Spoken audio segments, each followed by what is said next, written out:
Hi there, and welcome to This Day in History for August 17th.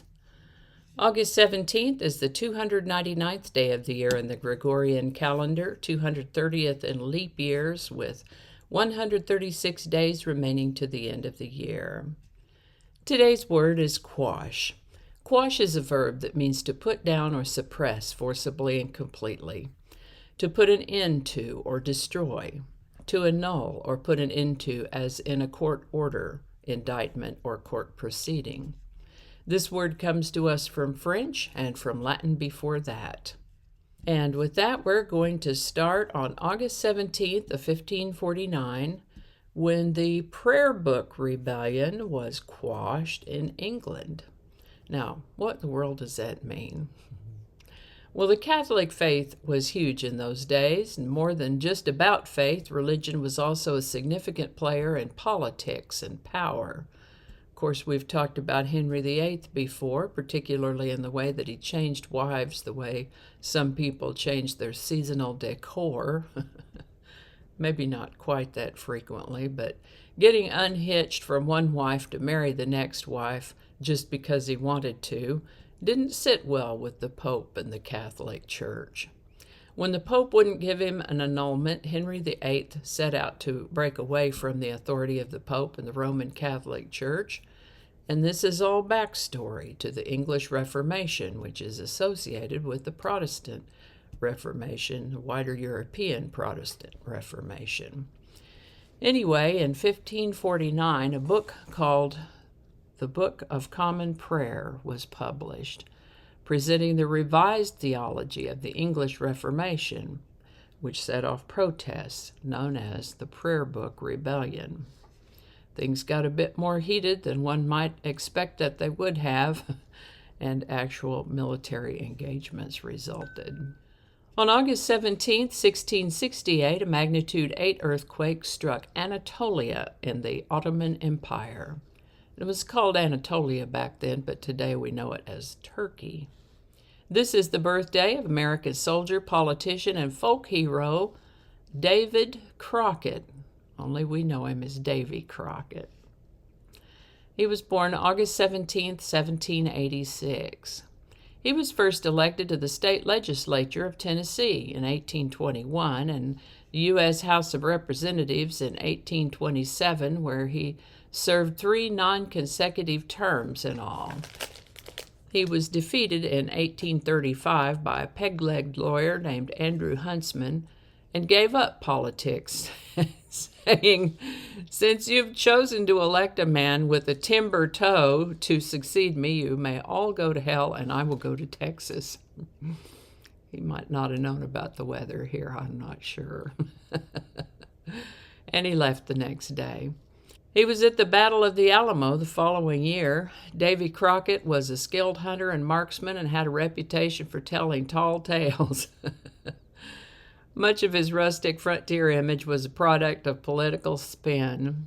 He said of himself, "I'm that same David Crockett, fresh from the backwoods, half horse, half alligator, a little touched with snapping turtle.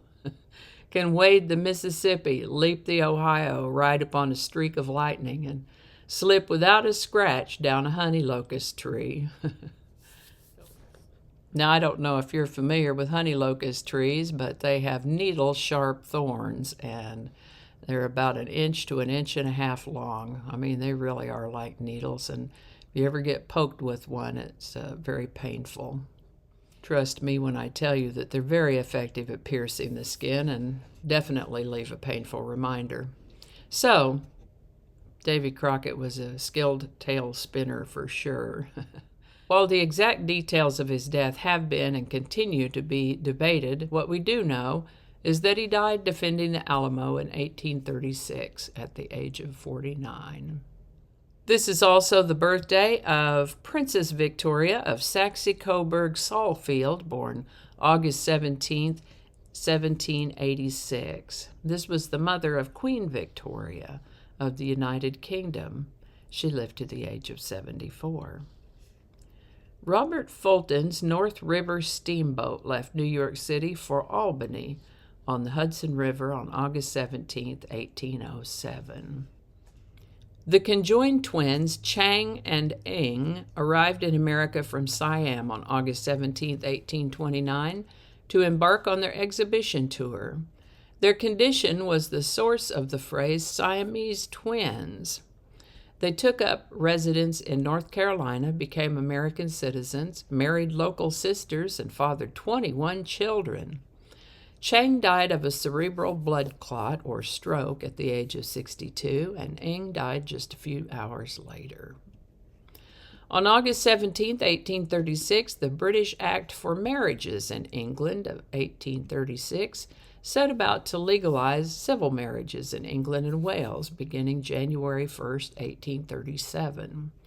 Before that, the only recognized marriages were those performed by religious bodies such as the Church of England, the Jews, or the Quakers. One effect of this old law was that anyone of any faith other than these three mentioned or the unchurched had to be married according to rites and ceremonies they didn't necessarily support by a priest that they believed had no authority. If they didn't, they had no legal rights as married people. This act set about to resolve that issue. August 17th is the birthday of actress and playwright Mae West, born in 1893. She became famous for her quippy innuendos and double entendres. Some of her more notable quotes include, "A dame that knows the ropes isn't likely to get tied up." And between two evils, I like to pick the one I haven't tried before. And I used to be Snow White, but I drifted. Mae West, what a card. We've talked about her in other episodes. She lived to the age of 87. On August 17, 1896, a woman named Bridget Driscoll became the first recorded case of a pedestrian killed in a collision with a motor car in the United Kingdom. A Category 4 hurricane hit Galveston, Texas on August 17, 1915. This is the birthday of Irish-American actress and singer Maureen O'Hara, born August 17, 1920. What a gal. She lived to the age of 95. The first meeting of the 12-step self-help group Narcotics Anonymous took place on August 17, 1953 in Southern California.